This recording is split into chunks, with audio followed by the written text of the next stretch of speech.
The opulent chandelier, a cascade of crystal tears, cast fragmented rainbows across the polished mahogany bar. Yung Lee, her simple black dress a stark contrast to the surrounding luxury, wiped down the gleaming surface with a practiced hand. The air thrummed with the low murmur of conversation, a clinking of glasses, and the jazzy undercurrent of the live band tucked away in a corner. Her shift at the exclusive Sky Lounge was almost over. A welcome thought after a grueling double. Everyone earned here went directly to the Happy Home Orphanage, a place she considered more home than her cramped studio apartment. Tonight, however, the usual low-grade anxiety of serving the city's elite was amplified. News of impending budget cuts had reached her that afternoon, threatening the very existence of Happy Home. Mrs. Choi, the orphanage director, and the closest thing Yung Lee had to a mother, had looked defeated, her usually bright eyes clouded with worrying. The image clung to Yung Lee, a knot tightening in her chest with every swipe of her cleaning cloth. Suddenly, a heavy hand landed on the bar, startling her. She looked up to see a man slumped against the counter, his expensive suit rumpled, his tie askew. It was Mr. He, the notoriously reclusive CEO of He Technologies, a name whispered with a mixture of awe and fear in the business world. Yung Lee had only seen him in magazine profiles, his face usually a mask of cool indifference. Tonight, however, that mask had slipped, replaced by a hazy, almost vacant expression. He was clearly intoxicated, and not the another one. He mumbled, his words slurring slightly. He gestured vaguely towards his empty glass. Yung Lee hesitated. Serving an obviously inebriated customer went against her better judgment, and against Sky Lounge policy. That Mr. He was a powerful man, and offending him could have repercussions. Besides, another drink meant a larger tip, and everyone counted. With a sigh, she reached for a bottle of top-shelf whiskey, the amber liquid glowing under the bar lights. As she poured, He straightened up slightly, focusing bleary eyes on her. You're new here, aren't you? He asked, his voice thick. I've been working here for a few months. Sir? Yung Lee replied politely, placing the full glass before him. He chuckled, a low rumble in his chest. No, I mean you're different.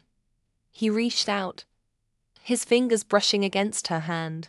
Yung Lee quickly withdrew, her heart pounding. Is there anything else I can get for you, sir? She asked, forcing a neutral tone. He leaned closer, his breath warm against her ear. You're beautiful, he slurred, his gaze lingering on her face. A wave of revulsion washed over Yung Lee. She took a step back, putting some distance between them. Sir, please, she said firmly, her voice trembling slightly. He seemed to momentarily register her discomfort, his eyes flickering with a brief flash of confusion. But then, the alcohol took over again. He reached out and grabbed her wrist, his grip surprisingly strong. Don't indigo, he mumbled, his eyes half closed. Stay, talk to me. Yung Lee's mind raced. She needed to get out of this situation, but she couldn't afford to make a scene. She glanced around the bar, hoping to catch the eye of a colleague, but everyone seemed preoccupied. She was alone with this powerful, intoxicated man, his grip tightening on her wrist. Sir, you're hurting me, she said, trying to keep her voice steady. He loosened his grip slightly, but didn't let go. He stammered, his words trailing off. He seemed to be struggling to form coherent sentences. A wave of pity, unexpected and unwelcome, washed over Yung Lee. This man, so powerful and intimidating in his sobriety, was now vulnerable and lost. Taking a deep breath, she decided to try a different approach. Sir, she said gently, I think you should go home. I can call you a car. He looked at her, his eyes unfocused. Home, he repeated, the word sounding foreign on his tongue. He shook his head slowly. No home. Young-Lee's heart ached for him, for the loneliness that radiated from him despite his wealth and status.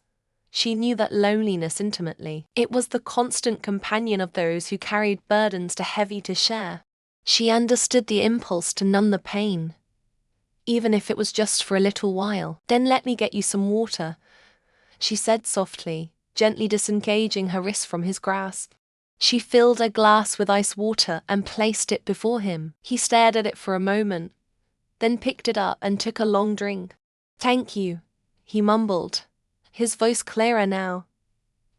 Young-Lee nodded, relief washing over her. She had managed to de-escalate the situation without causing a scene.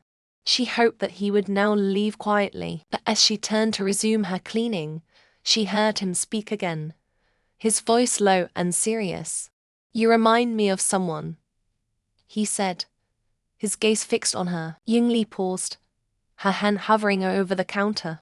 She turned back to him, her curiosity piqued. "Who?"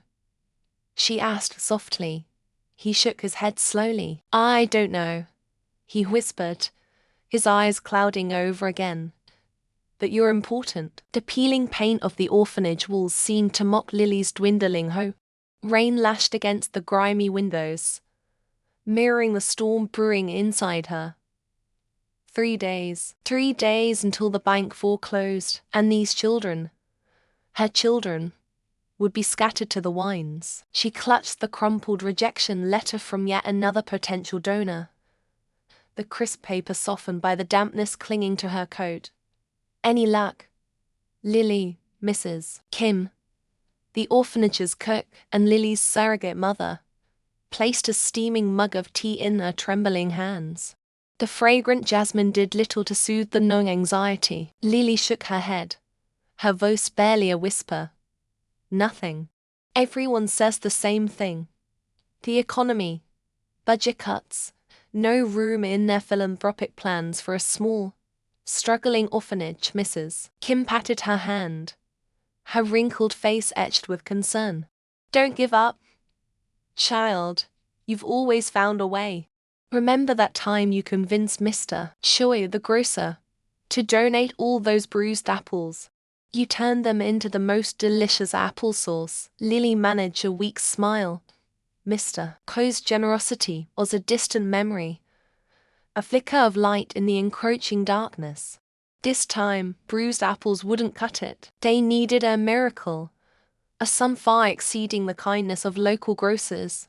The memory of Nathan the enigmatic CEO she'd met during the disastrous charity gala, flashed through her mind. He'd been aloof, surrounded by an entourage, a world away from her own. He'd also been the only one who seemed genuinely interested in the children's drawings she'd displayed, the only one who'd asked insightful questions about their future, about her struggles. A desperate thought took root. Should she even try? She remembered the disdain in the eyes of his impeccably dressed assistant, the woman who practically shooed Lily away after their brief conversation. Humiliation burned in her throat. What right did she have, a nobody struggling to keep a roof over these children's heads, to approach a man of his stature? He was a titan of industry, a world-renowned entrepreneur. He wouldn't remember her, let alone entertain her plea. "I might have one last option," she mumbled to Mrs. Kim, the words heavy with doubt. The older woman's eyes lit up. "What is it, child? Tell me." Lily hesitated. The thought of facing Nathan again, of risking further humiliation, sent a wave of nausea through her. But the image of the children's faces, their innocent eyes filled with unspoken fear about their uncertain future, propelled her forward. "It's a long shot," she began, her voice gaining a sliver of determination. "I met someone who might be able to help." The rain continued its relentless assault, the wind howling like a mournful spirit. Lily paced the small office, clutching her phone. She'd managed to get Nathan his office number from the gala's organizers, but the thought of actually dialing it paralyzed her. Each unanswered ring felt like a nail hammered into the coffin of her hopes. Finally, on what felt like the 100th ring, a crisp, professional voice answered. Mr. His office.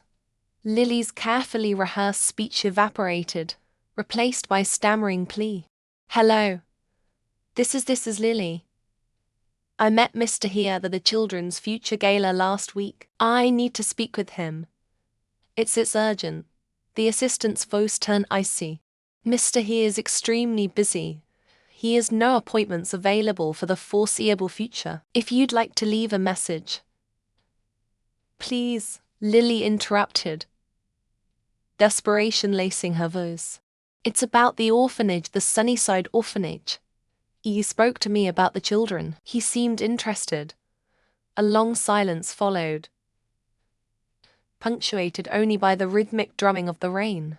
Lily's heart hammered against her ribs, a frantic bird trapped in a cage. Finally, the assistant sighed, a sound laced with impatience. Hold the line. The ensuing minutes stretched into an eternity. Lily closed her eyes, picturing the children huddled together in the common room, their laughter a fragile shield against the storm raging outside. She had to do this for them. She had to swallow her pride, endure any humiliation, for their sake.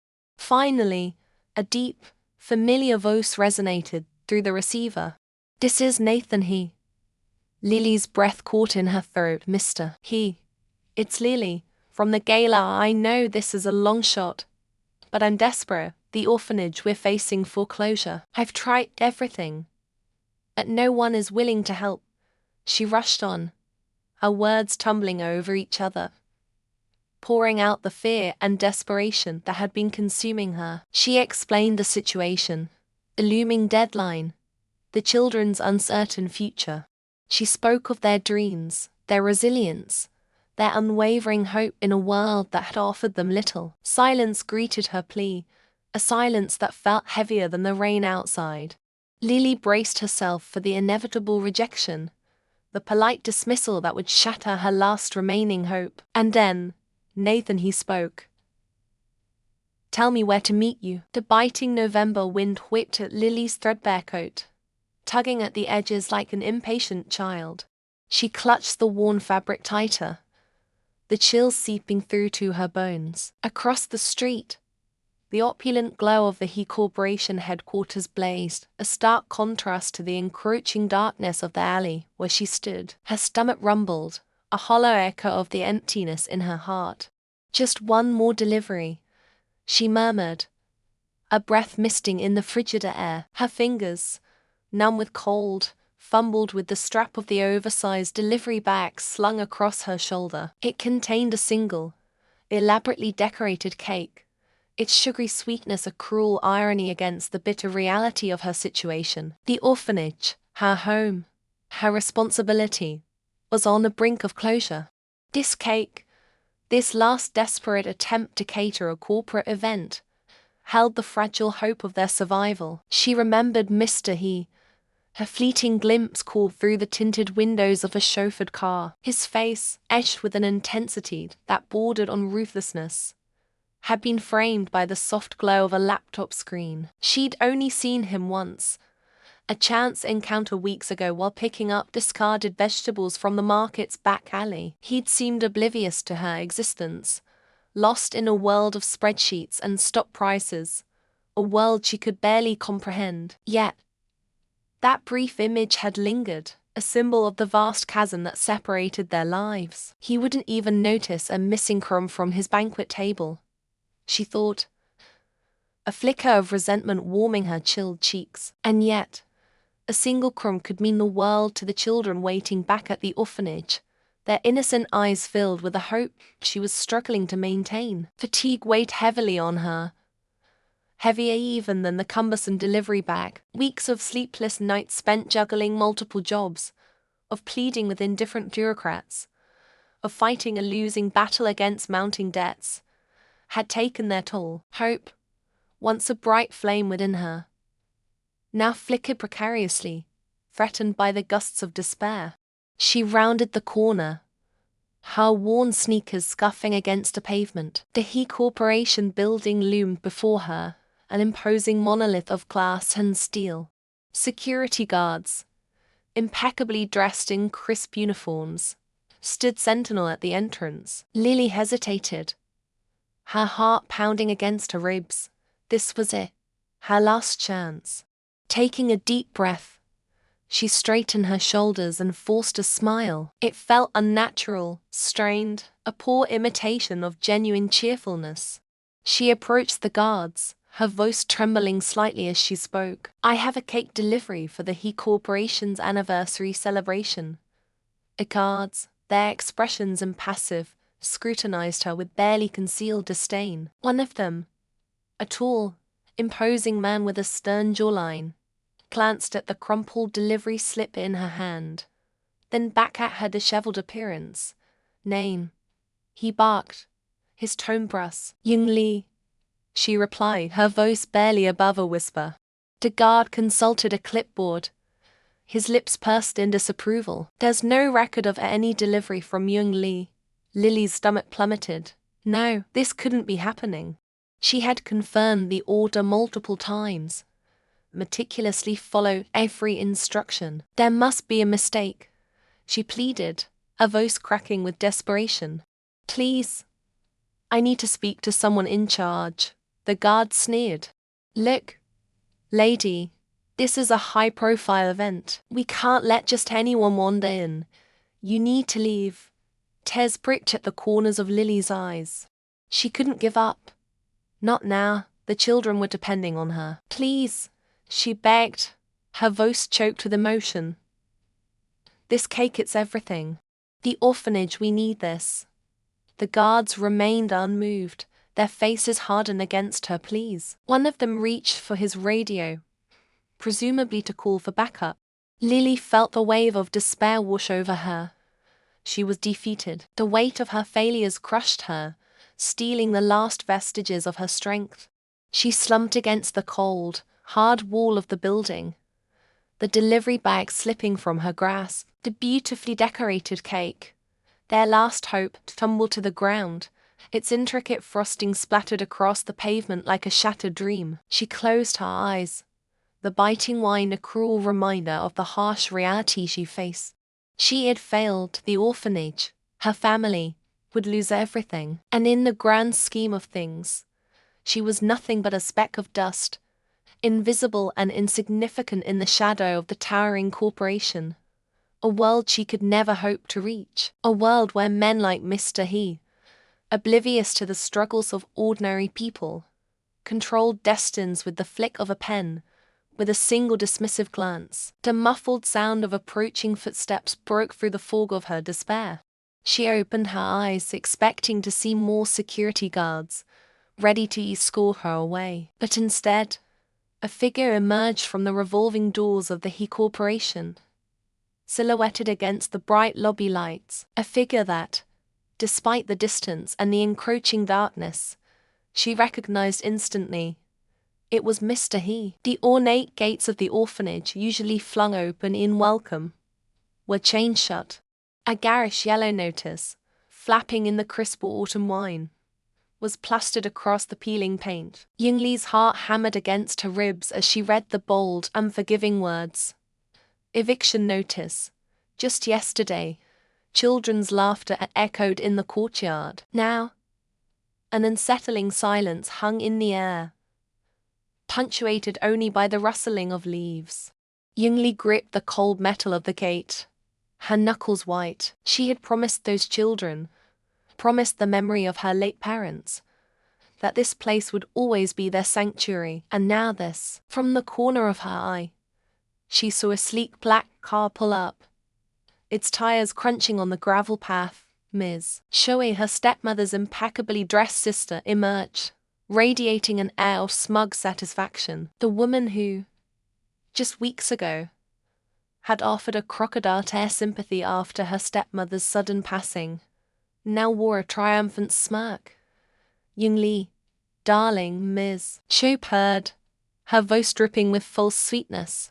"I'm afraid sentimentality doesn't pay the bills." Young Lee's stomach churned. Ms. Choi had been remarkably quiet about inheriting the orphanage alongside her, conveniently forgetting to mention the crippling debt her stepmother had accrued. "You knew about this?" Young-Lee accused, her voice trembling with barely suppressed fury. "You knew she'd mortgaged the orphanage?" Ms. Cho shrugged, a delicate movement of her expensive shawl. "My dear, business is business. This prime piece of real estate is far too valuable to be wasted on, well, charity. I have plans, grand plans." Young-Lee felt a surge of protectiveness for the children, for this crumbling building that held a lifetime of memories. She stepped closer, her eyes blazing. "You can't do this. These children have nowhere else to go." Miss Cho laughed, a brittle, unpleasant sound. "Oh, I'm sure they'll find somewhere. Perhaps some less fortunate neighborhood. Now, if you'll excuse me, I have a meeting with the developers. They're eager to turn this place into luxury apartments." Young-Lee's mind raced. She remembered Mr. He, the enigmatic CEO she had encountered during her desperate attempts to secure funding. His words echoed in her memory. "Sometimes, the greatest opportunities arise from the most unexpected places." But he had been talking about her designs, not the imminent demolition of her childhood home. "Miss Choi, please," Young-Lee pleaded, desperation clawing at her throat. "Give me some time, I can find a solution." "Time," Ms. Choi scoffed, checking her diamond-encrusted watch. "Time is a luxury you don't have. The eviction notice is clear. You have 24 hours to vacate the premises."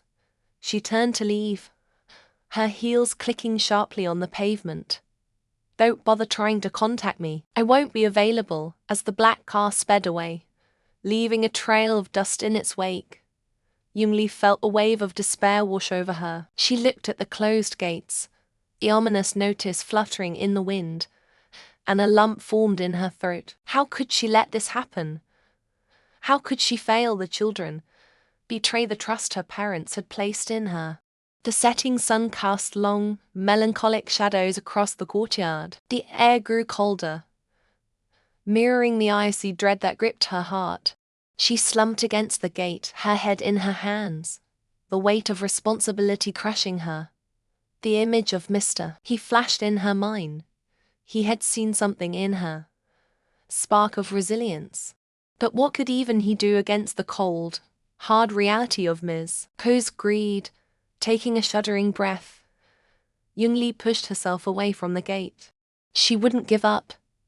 She couldn't. She had to find a way, even if it meant swallowing her pride and seeking help from the most unlikely of sources. Mr. He was a long shot, a gamble, but he was the only hope she had left. She reached for her phone, her fingers trembling as she dialed his number. It rang and rang, each unanswered tone amplifying the growing knot of anxiety in her stomach. Finally, just as she was about to give up, he answered. His voice, smooth and controlled, pierced through the fog of despair that had settled over her. "Mr. He," she began, her voice barely above a whisper. "It's Young-Lee. I need your help." The opulent ballroom shimmered, a constellation of crystal chandeliers casting a warm glow on the polished marble floor. Champagne flutes chimed like wind chimes in a gentle breeze, the air thick with the murmur of polite conversation and the intoxicating scent of lilac. Lily, usually clad in the orphanage's practical denim and warm cotton tees, was breathtaking in a borrowed gown, emerald green silk clinging to her like liquid moonlight. It wasn't the dress, though. It was the fire in her eyes, the newfound confidence radiating from her that made heads turn. She had arrived with nothing but desperation, and now she held the future of the orphanage in her hands. Across the room, Nathan He, CEO of He Corporation, stood amidst a throng of admirers. His tailored tuxedo accentuated his broad shoulders and the subtle power he exuded. He hadn't seen Lily since that awkward, rain-soaked encounter outside his office, an encounter that had left him intrigued despite himself. He'd almost dismissed her as another hopeful clinging to the fringes of his world. But something about her resilience had lingered in his mind. Lily took a deep breath, smoothing non-existent wrinkles from the borrowed clutch. The plan, hatched in desperation and fueled by a potent mix of fear and determination, felt audacious even now. But the children's faces, their innocent trust in her, pushed her forward.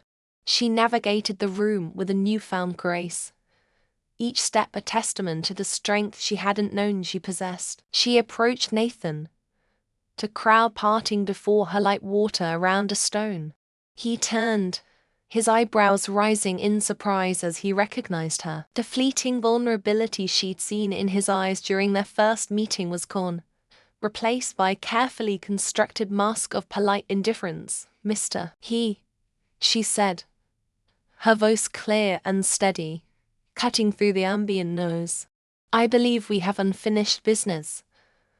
A flicker of amusement danced in his eyes. "Do we?" he asked, his voice a smooth baritone. "Indeed," Lily replied, holding his gaze. "Concerning the future of the Happy Hearts Orphanage." He took a sip of champagne, his expression unreadable. "And how do you propose we finish it?" Lily didn't flinch. She knew her words had to be precise, her delivery flawless. She couldn't afford to show weakness, not now. "I propose a deal," she said, her voice ringing with confidence. "A mutually beneficial arrangement." Nathan raised an eyebrow, intrigued. "I'm listening. You're a businessman, Mr. He. You understand the value of good publicity. The orphanage is facing closure. A generous donation from He Corporation would not only save it, but also generate significant positive press for your company." He chuckled, a low rumble in his chest. "You're suggesting I buy good publicity?" "Not at all," Lily countered smoothly. "I'm suggesting an investment. An investment in the future of these children, and in the image of your company as a compassionate, socially responsible entity." Nathan studied her, a slow smile spreading across his face. He admired her audacity, the way she held her ground despite the stark difference in their social standing. He had initially assumed her desperation stemmed from personal gain, but he saw now that it was driven by a fierce, selfless love for the children she cared for. "And what do you offer in return for this investment?" he asked, his eyes twinkling. "My unwavering dedication to ensuring the success of this partnership," Lily replied, her voice unwavering. "I will personally oversee every aspect of the donation's utilization, ensuring complete transparency and accountability." She paused, then added with a touch of calculated boldness, "And my gratitude." He leaned in slightly, the scent of his cologne, something expensive and subtly masculine, filling the air around her. "Gratitude can take many forms, Miss Young." "Young Lee, Miss Young," he repeated, savoring the syllables. "Tell me, what specific form would your gratitude take?" Lily met his gaze, a spark of defiance flickering in her eyes. She knew she was walking a tightrope, but she also knew she had nothing left to lose. "I offer you my complete cooperation, Mr. He. My time, my effort, my expertise." She had learned a lot about the business world in the past few weeks, enough to know that her intimate understanding of the orphanage's needs could be invaluable to He Corporation's PR team. A silence stretched between them, charged with unspoken understanding. The music swirled around them, the clinking of glasses fading into the background. Nathan regarded her for a long moment, his expression thoughtful. Finally, he extended his hand. "Deal, Miss Young." Lily's heart soared. She placed her hand in his, the warmth of his touch sending a surprising jolt through her. The relief that washed over her was almost overwhelming. She had done it. She had saved the orphanage. As their hands clasped, a strange current seemed to pass between them. It wasn't just relief, or gratitude, or even the satisfaction of a successful negotiation. It was something more. Something nascent, something that hinted at a connection, that went beyond the confines of their business arrangement. For the first time since this ordeal began, Lily allowed herself a small, genuine smile.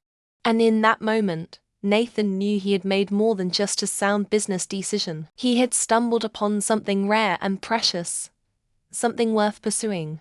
The future of the Happy Hearts Orphanage was secure, and perhaps, just perhaps, so was his own. The crisp morning air vibrated with the rhythmic clang of construction.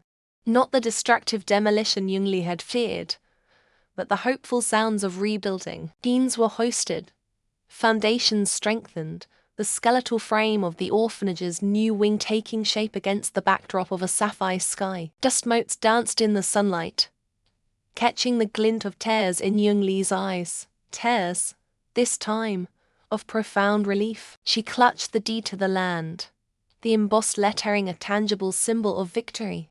Just a week ago, this very spot had been a battlefield of anxieties. Eviction notices, looming deadlines, the faces of the children etched with worrying. It had felt like an insurmountable mountain that, like a tenacious vine, she had climbed, inch by inch, fueled by a love fiercer than any obstacle. His sleek black car pulled up beside her, the purr of its engine a stark contrast to the construction's industrious roar. He emerged, impeccably dressed as always, his presence both commanding and reassuring. The morning sun glinted off his silver cufflinks, mirroring the quiet strength in his eyes. "It's remarkable, Jungli," he said, his voice a low rumble. He gestured towards the burgeoning structure. "Truly remarkable." A shy smile touched her lips. "It wouldn't be happening without you, Mr. He." She remembered their first encounter, the awkward collision in his office lobby, the spilled coffee, her stammering apologies. It felt like a lifetime ago. He chuckled, a warm, genuine sound that surprised her. "Don't sell yourself short. Your resourcefulness, your tenacity, that's what saved this place. I merely provided the tools." His words resonated deep within her. A balm to old wounds, the sting of Ms. Ko's betrayal, the humiliation of being underestimated. It all seemed to fade in the face of this hard-won triumph. She had proven herself, not just to Mr. He, but to herself. The revised contract with the construction company. "Your negotiation skills are impressive. I must admit, I underestimated you initially." He paused, a hint of playful reproach in his voice. "Pretending to be a simple caretaker, quite the performance, wouldn't you say?" Jungli blushed, the memory of her charade flooding back. She had donned the simple caretaker uniform to avoid the prejudice she often faced as the orphanage's director, hoping to be judged on her merits alone. The irony wasn't lost on her. "I only wanted a fair chance," she murmured, her gaze fixed on the construction workers bustling about. Mr. He stepped closer, his presence suddenly more intimate. The construction noise faded into a dull hum as his words captured her full attention. "You deserved more than a fair chance, Jungli. You deserved respect, admiration, and perhaps—" He hesitated, a flicker of something unreadable in his eyes. "Something more." Her breath caught in her throat. The implication hung in the air, thick and sweet. The sun warmed her skin, but it was the intensity of his gaze that truly set her ablaze. He had seen beyond the facade, beyond the caretaker's uniform, to the woman beneath. He had seen her strength, her resilience, her unwavering love for the children. "I don't know what to say," she stammered, feeling a familiar blush creep up her neck. He smiled, a genuine, unguarded smile that transformed his face. "You don't have to say anything." He reached out, his fingers brushing lightly against her cheek. The touch sent a shiver down her spine. "Perhaps," he continued, his voice barely above a whisper, "you'll allow me to show you instead." He leaned in, his gaze locked on hers. The world narrowed to the space between them, filled with the unspoken promise of something new and exhilarating. The clang of hammers, the shouts of the workers, the very air they breathed seemed to hold its breath in anticipation. Time seemed to slow to a crawl as his lips met hers. It was a gentle kiss, tentative at first, then deepening with a fervor that stole her breath away. It was a kiss that spoke of admiration, respect, and a burgeoning love that had blossomed amidst hardship and uncertainty. As they pulled apart, a soft gasp escaped her lips. The world spun back into focus, the sounds of construction a symphony of hope and renewal. She looked into his eyes, seeing a future she hadn't dared to imagine just a week ago. A future filled with love, laughter, and the shared dream of building a brighter tomorrow for the children. He took her hand, his grip firm and reassuring. "Come," he said, his voice filled with a tenderness she had never heard before. "Let's show them what we've built together." Hand in hand, they walked towards the orphanage, the rising sun painting the sky with hues of hope and promise. The clang of hammers echoed behind them, a testament to the resilience of the human spirit and the transformative power of love. The future stretched before them, an unwritten canvas waiting to be filled with the vibrant colors of their shared journey. And for the first time in a long time, Jungli felt a profound sense of peace, knowing that she had not only saved the orphanage, but had also found a home, and a love that would last a lifetime. The penthouse suite shimmered, a panorama of Seoul unfolding beneath the floor-to-ceiling windows. The city lights twinkled, mirroring the crystal chandeliers that cast a warm glow on the polished marble floors. Jungli, dressed in a borrowed but impeccably tailored suit, stood nervously, clutching a portfolio. The transformation from the harried, overworked caretaker she was just days ago felt surreal. This was the world of Nathan He, CEO of Firefly Group, a world of effortless elegance and dizzying power. A world she'd glimpsed only from afar. Nathan leaned back in his plush leather chair, the city lights reflecting in his sharp, intelligent eyes. He gestured towards the elaborate model displayed on the table between them, a miniature replica of the Firefly Group's planned community center. "So, Ms. Lee, explain to me why your design is superior to the proposals submitted by established architectural firms." Jungli took a deep breath, the subtle scent of Nathan's cologne, something woodsy and expensive, momentarily distracting her. She forced herself to focus. "Mr. He, those firms design buildings. I design a space for a community." She pointed to the miniature playground, crafted from recycled materials. "This isn't just a slide. It's a lesson in sustainability. These aren't just benches. Their gathering space is designed for conversation."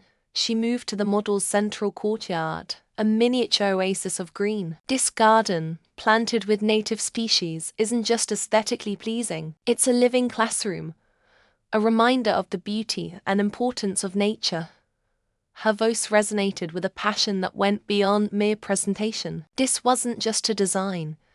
It was a piece of her heart, reflecting her deep-rooted connection to the orphanage and the children she considered family. Nathan listened intently, his expression unreadable. He'd been captivated by her quick thinking during the disastrous charity gala, her ability to turn a potential PR nightmare into a heartwarming story of resilience. He'd been intrigued by her fierce protectiveness of the orphanage, a quality rarely seen in the cutthroat world of business. And now, he was impressed by her vision, a vision that aligned perfectly with Firefly Group's commitment to social responsibility. He picked up a small, intricately carved wooden bird from the model, a detail he hadn't noticed before.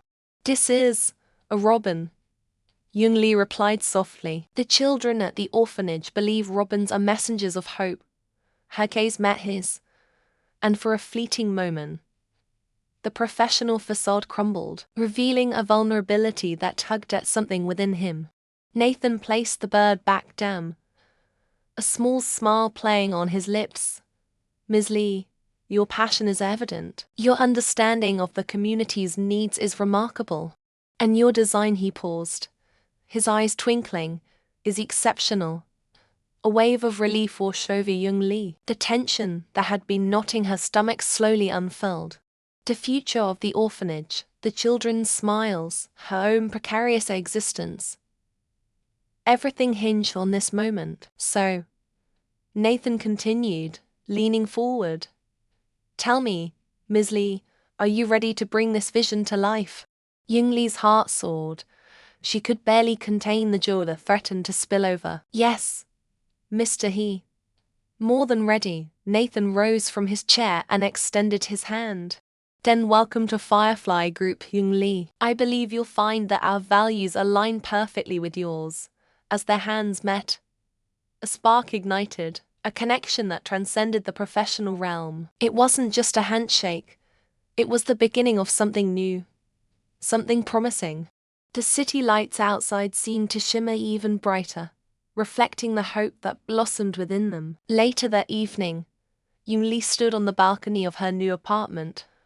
Her modest but comfortable space provided by Firefly Group. The city lights spread out before her. A breathtaking tapestry of dreams. She'd come so far. Overcome so much. The memory of the orphanage's crumbling walls, the children's anxious faces, the crushing weight of responsibility. It all seemed like a distant nightmare. She pulled out her phone and scrolled through photos of the children, their faces beaming with joy during the groundbreaking ceremony for the new community center. She'd ensured they were front and center, their tiny hands gripping miniature shovels, their laughter echoing in the crisp autumn air. A notification popped up. A message from Nathan. Dinner tomorrow, it read, followed by a winking emoji. A warm smile spread across Young Lee's face. She typed back a simple yes, her heart filled with a sense of gratitude and anticipation. The future stretched before her, full of possibilities, a future she never dared to dream of, a future she would now embrace with open arms. The robin, a symbol of hope, had delivered its message, and in the heart of Seoul, amidst the glittering lights and soaring skyscrapers, a modern-day Cinderella had found her happily ever after. The grand ballroom of the He estate shimmered, a constellation of crystal chandeliers reflecting off polished marble floors. Champagne flutes chimed, a gentle melody weaving through the murmur of polite conversation.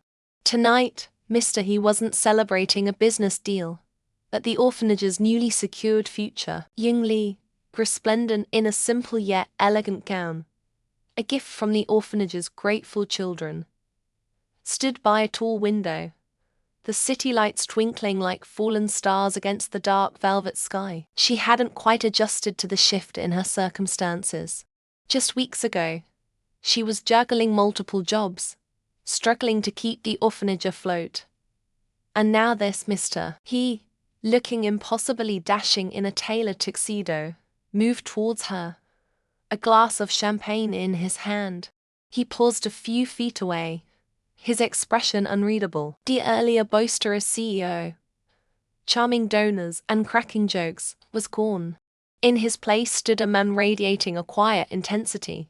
Young Lee's heart fluttered, a nervous hummingbird trapped in her chest. She'd seen glimpses of this vulnerability before, in the shared glances across crowded rooms, the lingering touch as he handed her a document, the subtle softening of his voice when he spoke her name. Young Lee, he began, his voice a low rumble that sent a shiver down her spine. He extended the champagne flute towards her. You look breathtaking. A warm blush crept up her neck. She accepted the glass, her fingers brushing against his. The brief contact sent a jolt of electricity through her. Thank you, Mr. He, she murmured, her gaze fixed on the effervescent bubbles in her glass. He took a sip of his own champagne, his eyes never leaving her face. You know, he said, a hint of a smile playing on his lips. I never thought I'd be celebrating a fundraising gala, especially not one I didn't organize.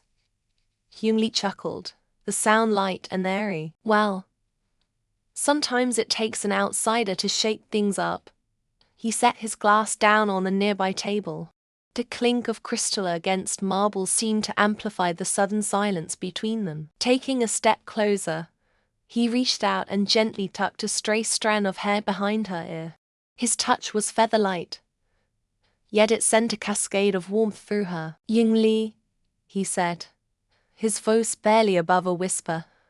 "I need to tell you something." He paused, his gaze searching hers. "From the moment I met you, standing there in my office, covered in flour and remarkably unfazed, I was captivated." Yung Lee's breath hitched. She remembered that day vividly.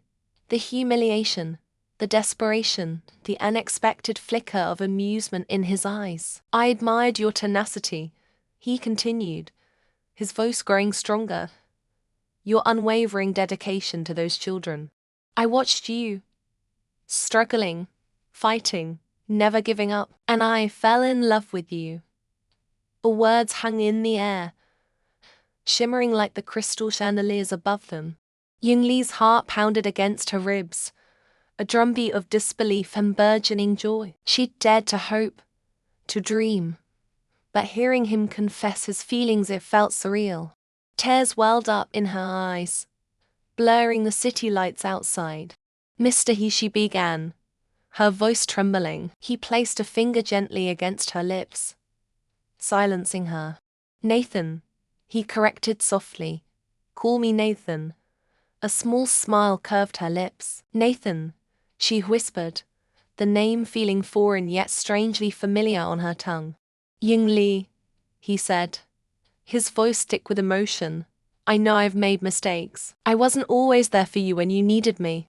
I let my pride, my insecurities, get in the way. But I promise you, from this day forward, I will be your constant, your support, your everything." He took her hands in his warm, strong grip sending a wave of comfort through her. Looking into his eyes, she saw a depth of sincerity she'd never noticed before. The guarded, aloof CEO was gone, replaced by a man bearing his heart, offering her a love she never thought possible. She started, her voice catching in her throat. "I feel the same way, Nathan." A radiant smile lit up his face, transforming him from a handsome CEO into a man utterly and completely in love. He leaned in, his breath warm against her cheek. "Can I kiss you?" he whispered, his voice laced with reverence. Yung Lee closed her eyes, anticipation thrumming through her veins. She nodded, a silent affirmation of the feelings swirling within her. His lips met hers, a soft, tender kiss that spoke volumes. It was a kiss of promise, of hope, of a love that had blossomed amidst adversity. The world around them faded away. The clinking glasses, the murmuring voices, the glittering chandeliers, all disappearing into the background as they lost themselves in the moment. When they finally broke apart, breathless and smiling, the city lights seemed to shine even brighter, reflecting the joy radiating from their hearts. He pulled her close, wrapping his arms around her, and together they stood, silhouetted against the panoramic view, two souls united by fate, ready to face the future. Hand in hand, side by side. The gala, the orphanage, the struggles of the past few weeks, it all faded into insignificance compared to the love they had found, a love that promised to be their happily ever after.